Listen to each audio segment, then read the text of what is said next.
আসসালামু আলাইকুম।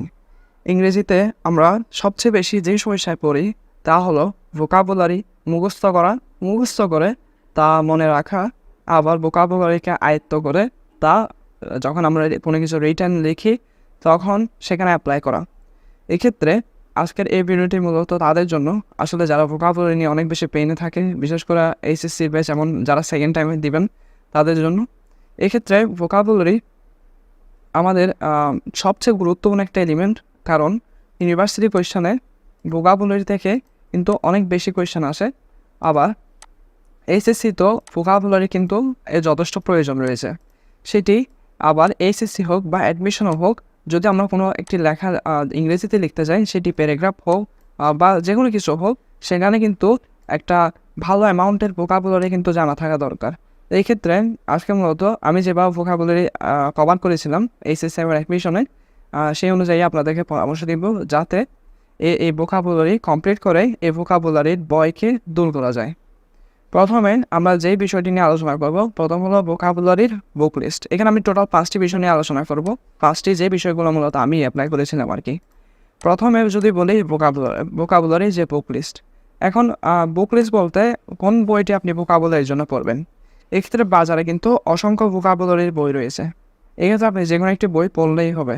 তার মধ্যে কয়েকটি ভালো বই হলো ওয়াট স্মার্ট একটি বই রয়েছে, তারপর সাইফার্স ভোকাবুলারি রয়েছে। সাইফার্স ভোকাবুলারির মধ্যে কয়েকটি এডিশন রয়েছে, তবে সেখানের মধ্যে স্টুডেন্ট ভোকাবুলারিটা নেবেন যদি আপনি এইচএসসি এবং অ্যাডমিশনের ক্যান্ডিডেট হয়ে থাকেন। আর এই ক্ষেত্রে এরপর রয়েছে ওয়াট স্মার্ট। এর পাশাপাশি আরও অনেক বই রয়েছে। আমি ব্যক্তিগতভাবে স্টুডেন্ট ভোকাবুলারি পড়েছিলাম, সাইফার্সের স্টুডেন্ট ভোকাবুলারি। এটি অনেক সুবিধা রয়েছে, কারণ এটিতে ভোকাবুলারি রয়েছে সেগুলোকে 3টি লেভেলে ভাগ করা হয়েছে। এবার প্রথম লেভেল, দ্বিতীয় লেভেল, এরপরে তৃতীয় লেভেল।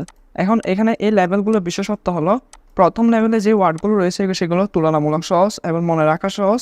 দ্বিতীয়গুলো প্রথমের তুলনায় একটু কঠিন, তৃতীয়গুলো আরও কঠিন।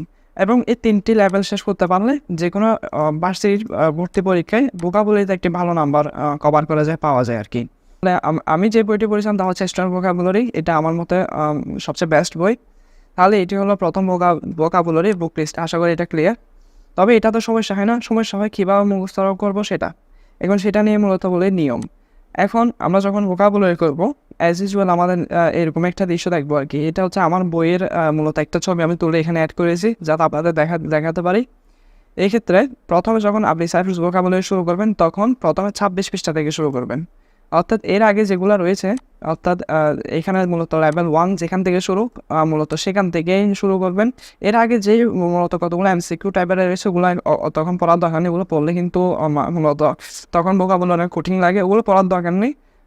ডিরেক্ট লেভেল 1-এর যে রয়েছে ওখান থেকে শুরু করবেন। এখন ওখান থেকে শুরু করার সময় প্রথমে যে ভুল করি, বিশেষ করে আমি সেকেন্ড পাইদের উদ্দেশ্য করে বলছি। ধরো আমরা যখন পড়া শুরু করব, আমি ধরলাম অ্যাভেইট। তাহলে অ্যাভেইট অর্থ হচ্ছে কি, তীব্রতা কমানো, প্রশমিত করা। ওকে, এখন আমরা করি কি, অ্যাভেইটের বাংলা অর্থ তো শিখি, এর পাশে যে সিনোনিম, যে অ্যান্টোনিমগুলো দেওয়া রয়েছে আমরা কি করি, সেগুলো সব মনে রাখার ট্রাই করি। অর্থাৎ আমরা আমাদের পড়ার স্টাইলটা হয় কীরকম, ধরো অ্যাভেইট রয়েছে, অ্যাভেইট একটা ওয়ার্ড রয়েছে, অ্যাভেইটের যে সিনোনিমগুলো রয়েছে আমরা সেগুলো মনে রাখার ট্রাই করি। অ্যাভেইটের যে অ্যান্টোনিম রয়েছে সেগুলো মনে রাখার ট্রাই করি। আচ্ছা, অ্যাভেইট একটা শব্দ, এর কমপক্ষে 5টা সিনোনিম রয়েছে, 5টা অ্যান্টোনিম রয়েছে, এগুলোকে মানে ধারাবাহিকভাবে মনে রাখা। আবার এছাড়া এখানে আরও অন্যান্য ওয়ার্ড রয়েছে। আমি ব্যক্তিগতভাবে গুনেছিলাম, আমি গুনতে প্রায় 12,700+ ভোকাবুলারি এখানে ওয়ার্ড পেয়েছিলাম। এখন আপনি কয়টা মনে রাখবেন? এখন আমরা বেশিরভাগ কী করি, একটা ওয়ার্ড শিখি, এটার যে 5টা সিনোনিম রয়েছে, এটার যে 5টা অ্যান্টোনিম রয়েছে, ওগুলো আমরা ধারাবাহিকভাবে মনে রাখার ট্রাই করি, যে যাতে কেউ বলতে পারলে আমি বলতে পারি যে অ্যাভেইটের সিনোনিম হলো ডিক্রিজ, মূলত রিডিউস, ডিমিনিশ, লেসেন, এগুলো হচ্ছে সিনোনিম। আবার অ্যান্টোনিম হচ্ছে এগুলি, যাতে আমি ডাইরেক্ট বলে দিতে পারি।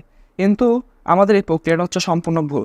এটা আমি কেন বলছি, কারণ প্রথমে আপনি ভোকাবুলারি কেন শিখছেন, এটার যদি 90% কারণ হবে সামনে যে অ্যাডমিশন পরীক্ষা রয়েছে সেটার জন্যই। আচ্ছা, তাহলে এই ক্ষেত্রে সাধারণত ইউনিভার্সিটিতে ভোকাবুলারি রিলেটেড যে কোয়েশ্চেনগুলো আসে সেগুলো দেখলে এরকম দেখবেন যে একটা ওয়ার্ড দিয়ে দেয় অ্যাভেইট এবং অ্যাভেইটের সিনোনিম দিতে বলে, তখন এখানে এ, বি, সি, ডি 4টা অপশান থাকে। এক্ষেত্রে 4টা অপশান থাকে, আপনাকে সঠিকটা বাছাই করতে হবে। অনেক সময় বলে অ্যাভেইটের সিনোনিম, তো অনেক সময় বলে অ্যাভেইটের অ্যান্টোনিম। তাহলে এক্ষেত্রে আপনার যে 5টা সিনোনিম 5টা অ্যান্টোনিম শিখেছিলেন সেগুলো এখন কোথায় কাজ আসবে? দেখেন আপনি যদি ভোকাবুলারির ক্ষেত্রে ধরেন একটা ওয়ার্ড অ্যাবেট, এটা আমি এটার বাংলা অর্থ আমি মুখস্থ রাখলাম, ওকে? তাহলে আমি অ্যাবেটটার যদি বাংলা অর্থটা মুখস্থ রাখি, যখন প্রশ্ন আমাকে অ্যাবেটটা দিবে, এখানে যখন অ্যাবেট দিবে তখন প্রশ্নে কী খুঁজেছে আমি সেটা বের করতে পারবো। এরপরে এই যে 4টা অপশান থাকবে, সেই 4টা অপশানের যদি ওয়ার্ডগুলো যদি আমি বাংলা অর্থ জানি তাহলে আমি সেটাও কিন্তু ইজিলি পারবো। তাহলে এই ক্ষেত্রে এটার যে ধারাবাহিকভাবে 5টা সিনোনিম 5টা অ্যান্টোনিম মুখস্থ করতে হবে বিষয়টা, তার এটা কোনো কাজও আসে না এবং এটা প্রায় অসম্ভব। হিউম্যান ব্রেনের জন্য এতগুলো জিনিস, আরও অ্যাডমিশনের টাইম থাকা কম, এত প্রেশারে এগুলো মনে রাখা কিন্তু সম্ভব নয়। তাহলে এই ক্ষেত্রে এই অ্যাবেইটের 5টা অ্যান্টোনিম এবার যদি আমি মনে রাখি তাহলে কাজ আসছে না। তাহলে কাজ আসতে কীভাবে? আমি অ্যাবেইটের বাংলা অর্থটা জানি, ওকে। আমি আবার যে 4টা অপশন দেওয়া আছে আমার পরীক্ষা ABCD, ওগুলো বাংলা অর্থ আমি জানি, ওকে। তাহলে আমি সঠিক উত্তরটা বের করে ফেলতে পারবো। তাহলে এখন পড়ার নিয়মটা কীরকমভাবে দেখেন, ধরো অ্যাবেট পড়েছি, তাহলে অ্যাবেট পড়ার পর সেটা আমি প্রথম বাংলা অর্থটা খুব ভালোভাবে মুখস্থ করে নিব। এরপরে এখানে আসবো, এগুলোকে আমি সিনোনিম অ্যান্টোনিম হিসেবে দেখবো না, এটাকে যেমন একটা ওয়ার্ড হিসেবে দেখেছি, এটাকে যেমন একটা ওয়ার্ডের বাংলা অর্থ দিয়েছি, আমি একটা ওয়ার্ড যেভাবে শিখেছি এগুলোকে সেম আমি একটা ওয়ার্ড মনে করবো। অর্থাৎ যেমন আমি বললাম ডিক্রিজ হতো হ্রাস করা, এভাবে একটা ওয়ার্ড আমি একটা করে মুখস্থ করবো। এটা সিনোনিম, এটা সিনোনিম, এগুলো মনে রাখার কোনো দরকার নেই, এটা হচ্ছে সম্পূর্ণ ভুল উপায়। তাহলে এই ক্ষেত্রে একটা গেল। ধরো আমি যখন এখন পড়েছি ডিমিনিশ, এটা তো আমি কখনো শুনিনি, তাহলে আমি ডিমিনিশ অর্থ কি? হ্রাস পাওয়া, ওকে। ধরো আমি ডিমিনিশ এটা পড়ে ফেলে এটাকে একটা ওয়ার্ড হিসেবে মনে রাখলাম। তারপর অটোমেটিক যখন পরীক্ষায় অ্যাবেটের একটা সিনোনিম আপনি দেখবেন, অথবা অ্যাবেটের যখন এই 4টা অপশন থাকবে, 4টা অপশনকেই যদি আপনি বাংলা অর্থ বুঝে ফেলতে পারেন, তাহলে এই ক্ষেত্রে অবশ্যই সেখানের যে অর্থ, সে অর্থ ওপর বেস করে কিন্তু সঠিক আনসার বের করা যাবে। এটা কিন্তু একদম ইজি হবে তখন। তাহলে আজকে থেকে এই যেগুলো ওয়ার্ড রয়েছে সেগুলো ওয়ার্ডকে প্রতিটা ওয়ার্ড বাই ওয়ার্ড শেখার ট্রাই করবেন, এবং এগুলো কোনটা সিনোনিম কোনটা অ্যান্টোনিম এগুলো মনে রাখার দরকার নেই। আচ্ছা, তাহলে প্রথম হলো এটি হলো আমরা প্রথম সবচেয়ে বড় ভুল করে এটি। এরপরে আরেকটি বিষয়, এখন এতগুলো ভোকাবুলারি এগুলো কেমনে কভার করা যায়।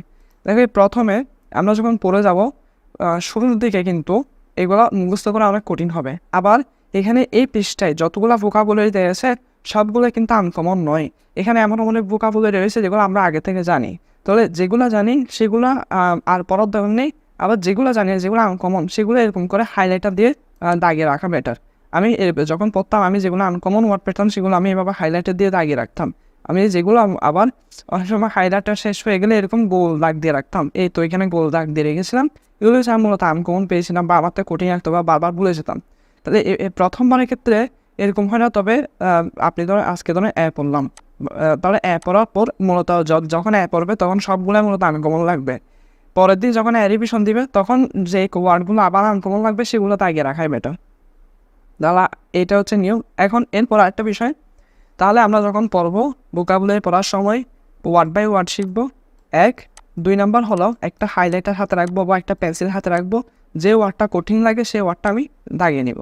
তাহলে এটা হলো প্রথম নিয়ম। এরপরে নিয়ম আর সময়ে 2টা কানেক্টেড একটা বিষয় রয়েছে, সেই বিষয়টা হলো আমরা যে ভুলটা করি, আমরা চাই যে 1 মাসের ভিতর পুরো ভোকাবুলারি বইটা শেখার মূলত শেষ করা বা একটা এরকম একটা টার্গেট দিয়ে রাখি। এটা হচ্ছে সম্পূর্ণ ভুল, এবং আসলে ভোকাবুলারি এটা একটা কন্টিনিউয়াস প্রক্রিয়া, এটা একটা প্রসেস। যখন অ্যাডমিশনের 6 মাস থাকবে, 3 মাস 4 মাস যা থাকে, প্রতিদিন ভোকাবুলারি পড়তে হবে। অ্যাডমিশন ধরো আজকে থেকে শুরু করেছি, একদম শেষ দিন পর্যন্ত কিন্তু ভোকাবুলারি রেগুলার পড়তে হবে, একদিনও বাদ দেওয়া যাবে না। হ্যাঁ, সপ্তাহে 1 দিন যদি বাদ দেওয়া যায়, মানে এটা বলছি একটা নিয়মিত থাকতে হবে এই ভোকাবুলারি শেখার প্রসেসে। এটা এমন টার্গেট না রাখা যে আমি এত মাসে বা 2 মাসে বা 3 মাসে আমি শেষ করবো, এরকম টার্গেট না রাখা, শুরু থেকে শেষ পর্যন্ত পড়ে যাওয়া, তখন শেষ হবেই, বরং আরও কয়েকবার রিভিশন দেওয়ারও সুযোগ থাকবে এভাবে যদি টার্গেট রাখা যায়। এটা হবে। এরপরে অনেকে প্রশ্ন আসে মানে একদিনে কীরকম করে পড়বো। আজকে ভোকাবুলারি পড়া শুরু করেছি, যখন ভোকাবুলারির মূলত আপনি যে মিশনটা শুরু করবেন, তাহলে এই শুরু করার আগে আমি আজকে শুরু করবো সাইপ্রাস ভোকাবুলারি পড়া, তাহলে প্রথম দিন যা পড়া তা হচ্ছে কম পড়া, আমি আজকে পড়লাম। তাহলে এরপরে আগামী দিন যখন আমি সকালে ঘুম থেকে উঠবো, আবার যে অ্যাপটা পড়েছিলাম এই অ্যাপটা পরে একটু রিভিশন দিয়ে তারপর আমি বি শুরু করব। এভাবে তৃতীয় দিন আমি বিটা আবার একটু রিভিশন দিয়ে তারপর সি শুরু করব। এবার পুরা সপ্তাহ শেষে 7 দিন পর মূলত থেকে যতটুকু পড়েছি, ধর আমি এই পর্যন্ত পড়েছি 1 সপ্তাহে 7 দিনে, তাহলে আমি থেকে এই পর্যন্ত রিভিশন দিয়ে দিব। অর্থাৎ বারবার রিভিশন দেওয়া, মানে বারবার রিভিশনে থাকা আর কি। এভাবে হলে মুখস্থ হবে। আর মূলত ডেইলি 1 পেজ করে পড়লেও এক সময় গিয়ে এমন একটা মেন্টাল মানে এমন একটা মানসিকভাবে একটা শক্তি চলে আসবে যে একদিনে 3-4 পৃষ্ঠাও শেষ করে ফেলা যায়। এটা আস্তে আস্তে একটা অভ্যাস হয়ে যায় মুখস্থ করার। এরপরে তাহলে আমরা নিয়ম নিয়ে আলোচনা করলাম। সময় হচ্ছে নির্দিষ্ট টাইম না রাখা, পুরো অ্যাডমিশন সিজনে যেরকমের হোক প্রতিদিনে পড়তে থাকা। তারপরে নিয়মিত রিভিশন দেওয়া, 7 দিন পর যা পড়েছে তা একবার রিভিশন দেওয়া, প্রতিদিন রিভিশনে থাকা। এরপর হচ্ছে অ্যাপ্লাই তো হচ্ছে যারা এইচএসসি সেশন রয়েছে তোমরা সাধারণত যখন প্যারাগ্রাফ লিখবে বা যখন কোনো একটা ইংলিশে কোনো কিছু লিখবে তখন ওই যে ভোকাবুলারি শিখেছ এগুলো অ্যাপ্লাই করা ট্রাই করবে, তখন দেখবে একদম মুখস্থ হয়ে যাবে, এগুলো ভোলা হবে না। আবার এটা দরকার হবে ঢাকা ভার্সিটি রিটেনের প্রিপারেশনের জন্য। রিটেনে তোমার ভোকাবুলারি কীভাবে কাজ হয়েছে দেখো, সেখানে তোমাকে সেন্টেন্স মেকিং দিবে 1 নম্বরে। তো ভোকাবুলারি তো তখন তোমাকে অ্যাপ্লাই করতে হবে, এই অ্যাপ্লাইটা তোমাকে জানতে হবে কীভাবে ভোকাবুলারি অ্যাপ্লাই করো।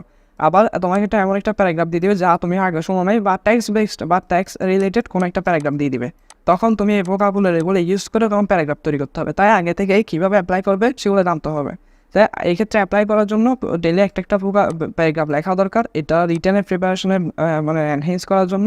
এমন সেই প্যারাগ্রাফে এই যে ভোকাবুলারি যেগুলো শিখেছো সেগুলো অ্যাপ্লাই করা তাহলে হবে।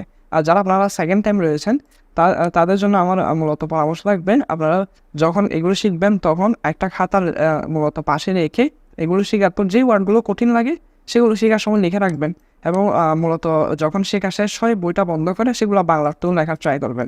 কারণ আপনাদের তো ঢাকা ভার্সিটির পরীক্ষা দেওয়ার সুযোগ থাকবে না, তো বেশিরভাগ ভার্সিটিতে তো আর অন্য ভার্সিটিতে রিটেন নেই। তো এই ক্ষেত্রে জাস্ট ওয়ার্ডগুলো মনে রাখার জন্য এভাবে করা যায়, প্যারাগ্রাফ লেখার দরকার নেই আমার মতে, যদি সেকেন্ড টাইমের, কারণ তো ঢাকা ভার্সিটিতে না প্যারাগ্রাফ লিখতে হয়। তাহলে এক্ষেত্রে এভাবে করলে আশা করি ভোকাবুলারি মানে কভার হয়ে যাবে। তবে ভোকাবুলারি আমি নিজ অভিজ্ঞতা থেকে বলছি যে প্রথম দিকে অনেক পেন দিবে, মানে মনে হবে যে এই ভোকাবুলারি চেয়ে কঠিন আর কোনো কিছু নেই। তবে আমরা যদি ওয়ার্ড বাই ওয়ার্ড ভালোভাবে শিখি এবং একটা মূলত একটা আশা রাখি যে খুব দ্রুত ভোকাবুলারি আমি কভার করতে পারবো, এবং নিয়মিত যদি থাকতে পারি ভোকাবুলারি আসলে অত কঠিন হবে না। এবং এই ভোকাবুলারি কিন্তু সবসময় কাজে আসবে যে কোনো কিছুতে, সেটা রিটেন হোক এমসিকিউ হোক সব জায়গায়। তাহলে এই ক্ষেত্রে আশা করি এই পরামর্শগুলো আপনাদের কাজে আসবে। আর আর আপনারা যারা এইচএসসি 25 ব্যাচ রয়েছেন, 25 ব্যাচের জন্য মূলত আমাদের পেজে এখন প্রি অ্যাডমিশন ক্লাস চলছে, চাইলে ওগুলো করতে পারেন। তাহলে এখন অ্যাডমিশনের হবে অনেক ধারণা তৈরি হবে, আবার অ্যাডমিশন অনেক পড়াও কিন্তু বুঝিয়ে আসবে। আর যারা সেকেন্ড টাইমে রয়েছেন আপনারা যদি কোনো কিছু না বুঝে থাকেন তাহলে আমাদের পেজে মেসেজ আমরা সমাধান করে দেবো ইনশাল্লাহ, যদি কোনো কিছু নিয়ে কোনো সমস্যা থাকে। ধন্যবাদ। আপনার বন্ধুদের মেনশন দিবেন, মেনশন দিয়ে আমাদের সাথে পাশে থাকবেন আমাদের পেজের সাথে ইনশাল্লাহ। তাহলে নতুন ভিডিওতে দেখা হবে, এরূপ গাইডলাইন ভিডিও আরও আসছে ইনশাল্লাহ সামনে। তাহলে ধন্যবাদ, ভালো থাকবেন, সুস্থ থাকবেন। আসসালামু আলাইকুম।